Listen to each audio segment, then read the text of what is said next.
Welcome back to the Legal Vixen podcast. I'm trial attorney Karen Kenny, and today I have one of my all-time favorite judges on as a guest, Judge or Justice Thomas Goethals.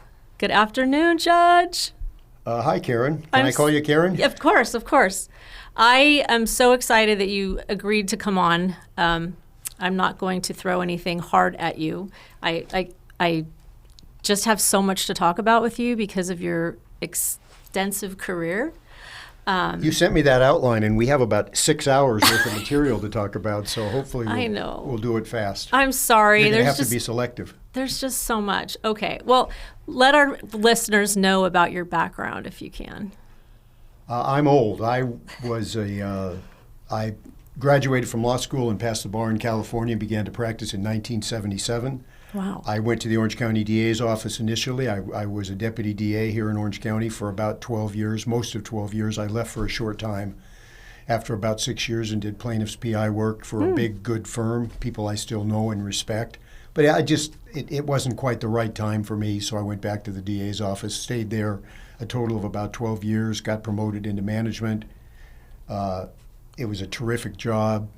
I was in charge of the homicide unit for a few years, which is kind of the top of the pyramid there in their minds. I don't know how I ever got that job, but so all you do is try murder cases, and I did that for 6 years. Wow. 5 capital cases, lots of murder cases. Anyway, it was a great job. After 12 years, I decided that if I wasn't going to stay for the rest of my life, I ought to see if I could do anything else. So I left and went into private practice for another 12 or 13 years with some dear friends. We had a small firm. I did both civil and criminal work, civil plaintiffs work mostly, but some defense work, some criminal defense work. Tried another dozen murder cases as a defense attorney, a couple of capital cases. Wow. So I'd been in practice about 25 years. I'd tried about 200 jury trials, which is more than I ever imagined. And sounds like I'm making that number up because it's almost impossible these days to try 200 jury trials. But one of my partners tried 300. He stayed in practice longer than I did. Jeez, wait, who was that? Gary Polson, who became a Superior Court judge after I left. The name of our firm was Polson, Moorhead, and Goethals.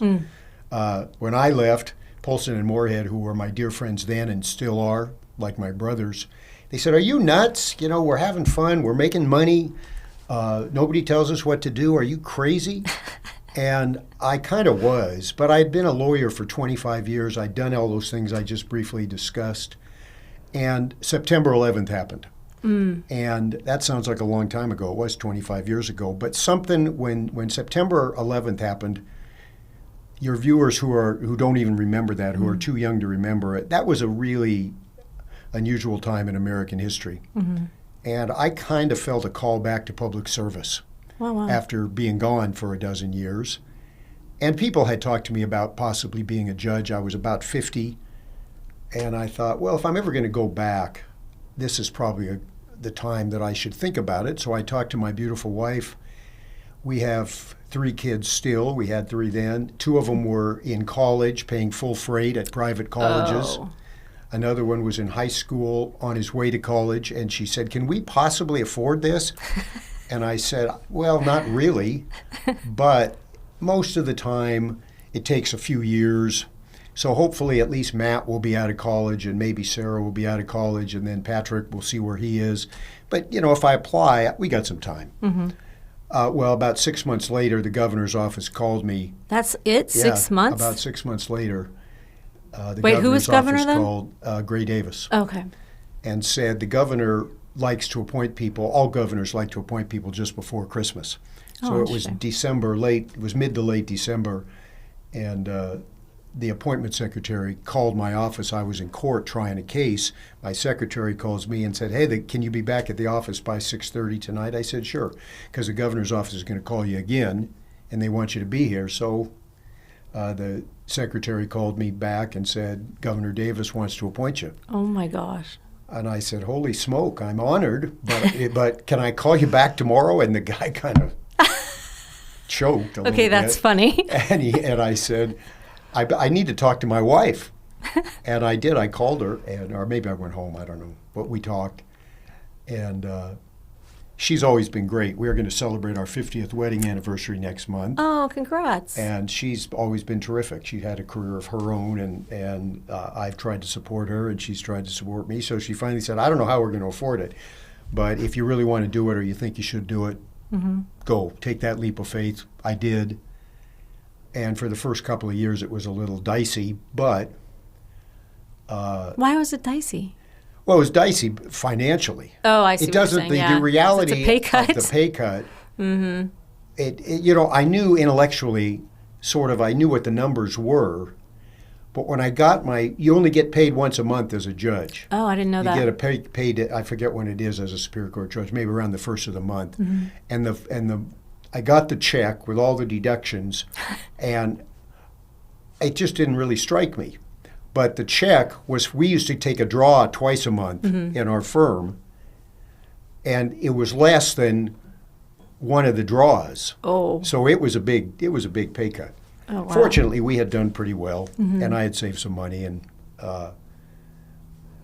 but the reality was interesting. But I never regretted it, really, other than financially. And again, with kids in college, as you probably know, it's a challenging thing. And my kids are smart and great kids, but they weren't getting scholarships to where they wanted to go, so we were paying. Yeah.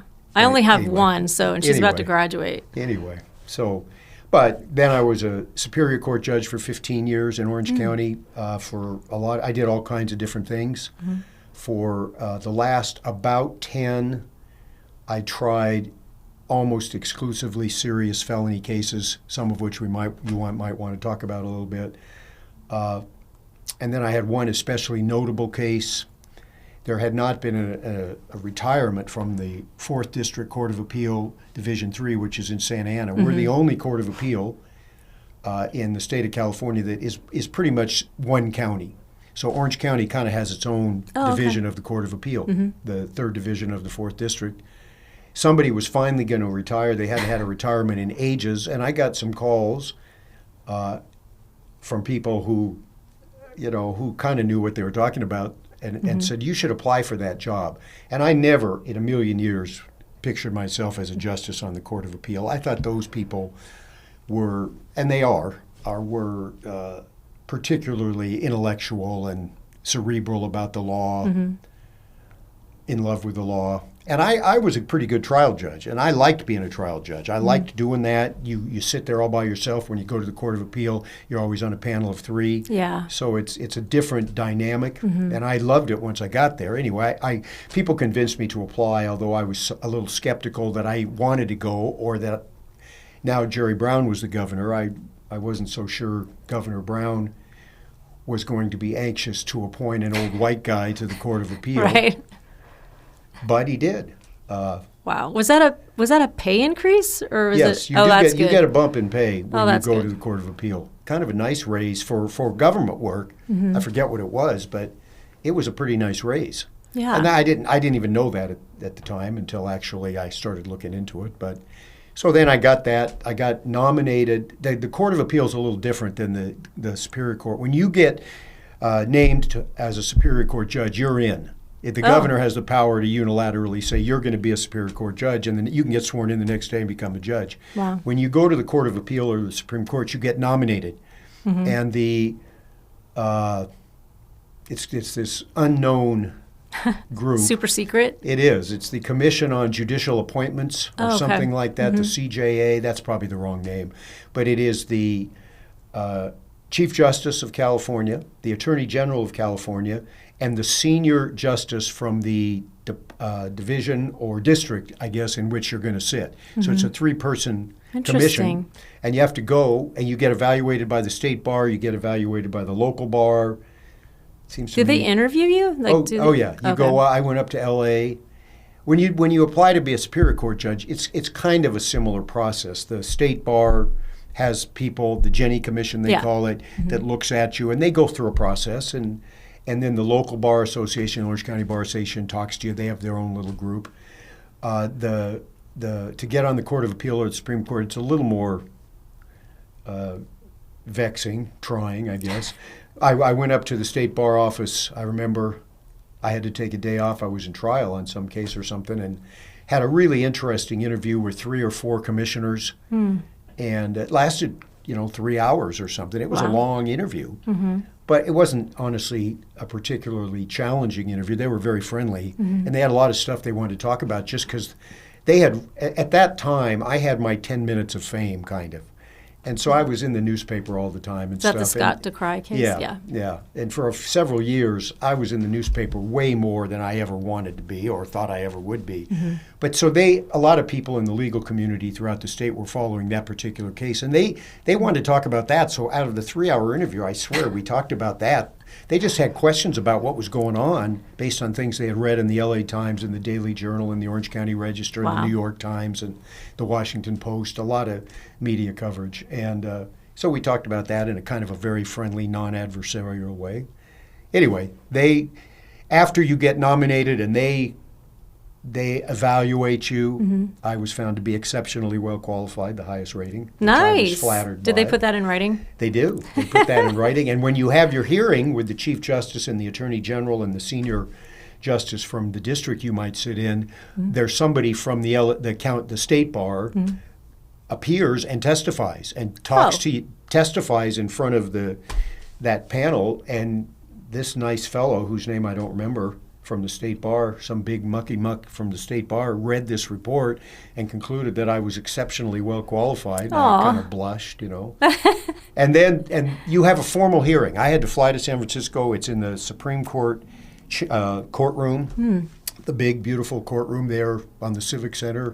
And they come out on the bench in the Supreme Court hearing room, and you're sitting there, and you have to bring witnesses to testify on your behalf. Really? Yeah. And Like so character witnesses? Or it's a very friendly thing.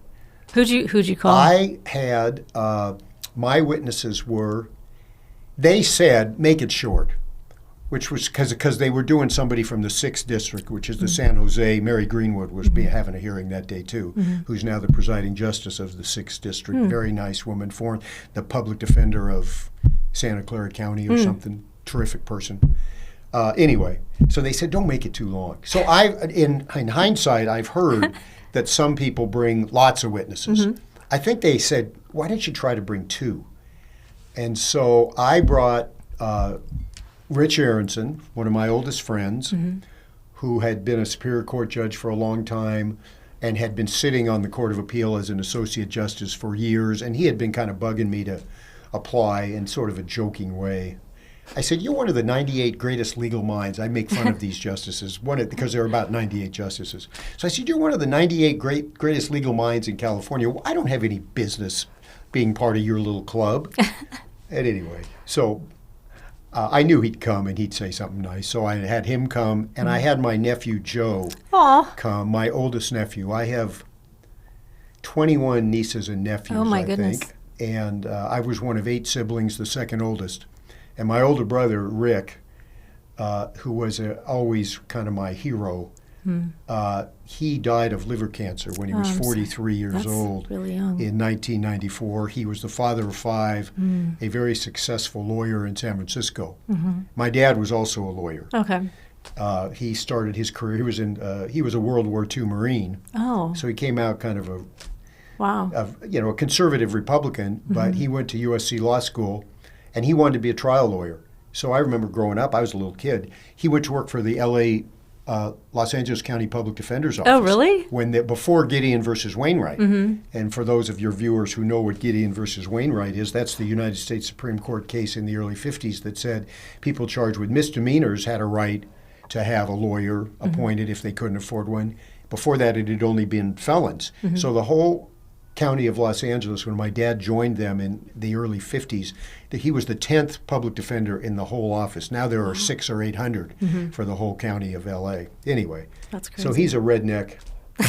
He was terrific, but he had passed away too. So, my first thought would have been if my dad was still alive, I probably would have had him, but he was long gone. Then I would have had my brother, Rick, who was a very successful lawyer and a terrific guy, but he had died. Joe is a lawyer. He was an Alameda County DA at the time. He has since gone into private practice in the Bay Area. But I just thought it would be kind of neat to see if Joe would do it. And Joe was also the mayor of San Mateo. Oh, wow. So he's kind of a Joe's not afraid to talk. And so Joe and Aronson were my speakers. And anyway, Was it short? Was it short like they asked? well, then after they vote, then they invite you to get up. So, and I talked to Aronson about, what do they expect me to say? So I prepared. I kind of like to speak publicly, as you can see from this. Once you get me rolling, I get rolling. So I had remarks prepared, and and then the commission gets to ask you questions. So the Chief Justice, who I had met before, but I didn't know, she asked me a question, and the Attorney General, who was Mr. Becerra, who's now running for governor, he went back and was part of, I think, Joe Biden's. He was the Health and Education cabinet member for Joe Biden, but he's back. He's running for, he had been a congressman from the LA area. Anyway, he was the Attorney General. He asked me a question. And then the third guy was Manuel Ramirez, who's the presiding justice out in Riverside, who I've known for 50 years. He and I were young deputy DAs together. Oh, wow. I don't know if Manny asked any questions. But Did they ask you questions about the law or could they just ask you anything? They asked, I don't exactly remember what they asked. Aronson said usually they don't ask any questions.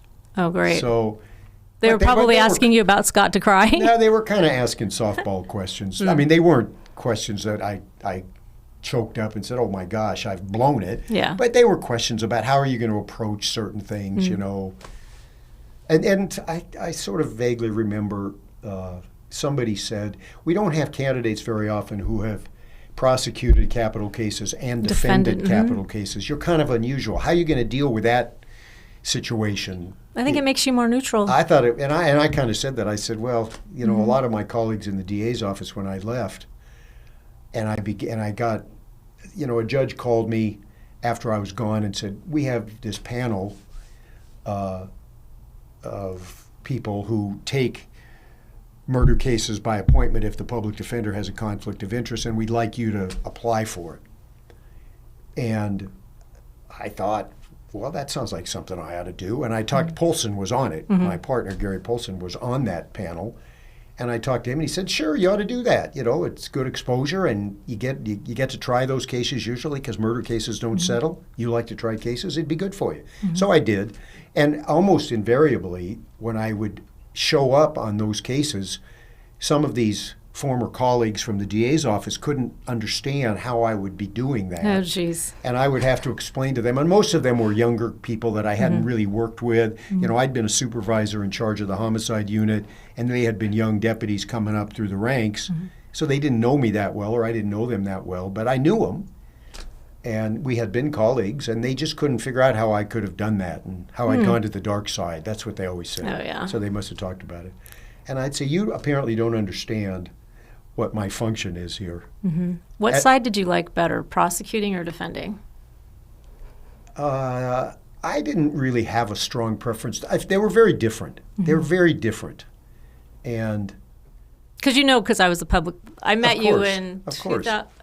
I first met you when I came back from maternity leave, and it was like mid-2004. And you were at Westcourt. yeah, I was a pretty new judge then. Yeah.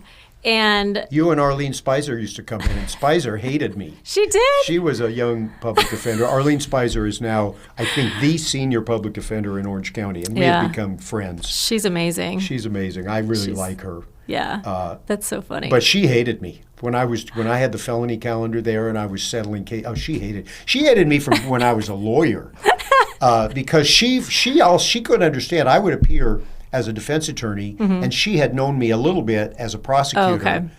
And she thought that I wasn't going to vigorously represent these people charged with murder, I think. I mean, I remember kind of the first time we ever sat out in the hall and chatted a little bit, and she was all over me. She was in my face. That's so funny. And then, she had the calendar when I was doing the felony arraignment calendar in Westcourt as a new judge, and she'd come in full of herself the way she was. She was always full of vim and vigor. And I love Arlene. me too. And, she'd yell at me. And then finally, I think she saw that I wasn't a prosecutor on the bench, and I really wasn't a defense attorney on the bench either, I don't think. I was just trying to but I had the experience and the vision from both sides, so that's the answer to your earlier question is I didn't really, I learned so much from being a prosecutor and having that experience. I wouldn't trade it.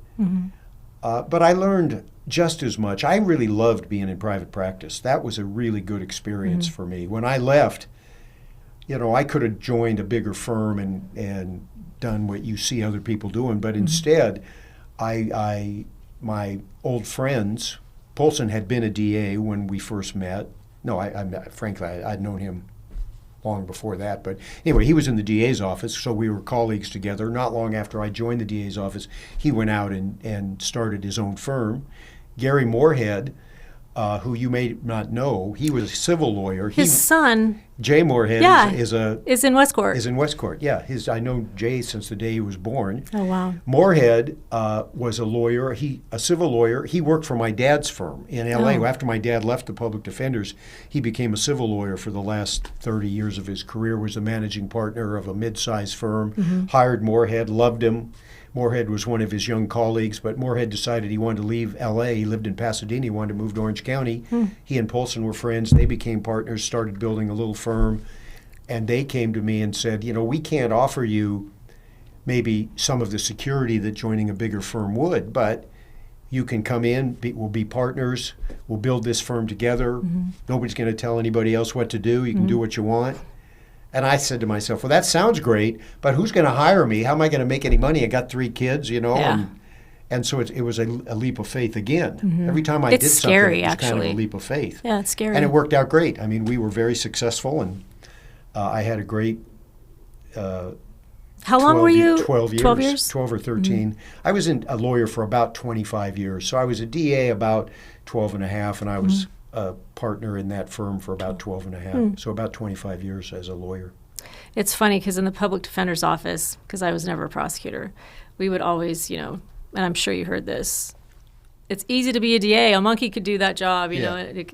And there's a little bit of truth to that, a little bit. But we had to be, I always thought we have to be the creative side. Because, I think that's true. Yeah, and it's especially when you, as a public defender, you're just handed your files and you can't say no like you can in private practice. Right. And when you get these cases and you have these difficult clients that don't want to plead and you're just like, what am I going to say to the jury? So you remember Erica Gumbali? Of course. So we are still good friends, but we saw each other way more when we were public defenders. We had this funny thing going where we would talk to each other about our cases and we're like, okay, I have no defense, so we need to work on the backup drama plan. So we had these backup drama plans. A little artificial drama. Exactly. Indeed. Because the jurors don't know, most of the time they don't know what's important. You're making a big deal about something because you have nothing. Like you have to stand up in front of everybody and you have nothing. As a judge, believe me, I have seen that many times. And it's kind of, if you've been around the block, you can kind of see what's going on. But I always admired the creativity. That's kind of the difference. It's great to be a DA because there are certain things that you learn to do and how to do and that sort of thing. But I will say, and I have said to DAs many times when I was still in the office and since, basically the cops bring you a case that's done, and you just got to figure out how to present it, and don't screw it up. And it is in some respects it's easier. The pressure to win is greater because you're supposed to win. Yeah. On the defense side, it's harder. You do have to be more creative. You just get a case, and you don't have a cop who's been working on it and all this support, a crime lab and all these people who are ready, willing, and able to help you, investigators who you ask them to do something, they go do it. You got to figure out how to get all that done for yourself. Yeah. And so the creative part of building a case, I think you learn more from the defense side. And having been a DA, that's a little bit of a surprise when that presents itself, but I think both really were terrific experiences for me and gave me an awful lot of insight when I became a trial judge. I kind of understood what both sides were doing. And going back to when you decided to become a trial judge, you said that was after 9/11 happened? Yeah, right. I applied. It happened September 11th, 2001, right? So I sort of chewed on that for probably 3 months. Through the holidays into early 2002, and And I was talking to my lovely wife, and I, maybe a little to my partners, but I wasn't really totally forthcoming because I knew they'd try to talk me out of it. Did they? They did, sure. They thought that, I just said they thought I was nuts. Wait, Paulson ended up becoming a judge. So did Moorhead. Oh, that's They right. both became judges That's towards the end of their careers, and That's I've laughed about that 100 times. And then Jay becomes a judge. Gary Moorhead's son Jay, as we said, is one of the youngest judges in the county. He was a career young public defender. Went straight out of the public defenders. Is doing great on the bench. Yeah, there's Loves a lot it, of I think. yeah, there's a lot of judges that ended up coming out of the public defender's office, people that I worked with. And that's always the weird thing now when I'm in Right. court, because I do a lot of federal now, but when Yeah. I'm in state court and I'm in front of somebody I worked with, it's just weird to transition. awkward. Your Honor. Like Everybody, people, you're pretty good. Although you keep calling me judge. I tell people now, if I don't have a robe on, if I don't have my dress on, please don't call me judge. But you were always up here to me, you know what I mean? Just because And you totally know yourself. I remember the same thing when I was, especially as still a lawyer. Somebody I would know, usually somebody a little older than me, but somebody would become a judge. But it'd be somebody I'd maybe tried cases with or knew pretty well. And I always felt awkward. So I completely appreciate it. But it's an odd, and when you become a judge and people start calling you judge, it's very odd. I was in Scott Van Camp's court yesterday, and Yeah. we had to chamber cases.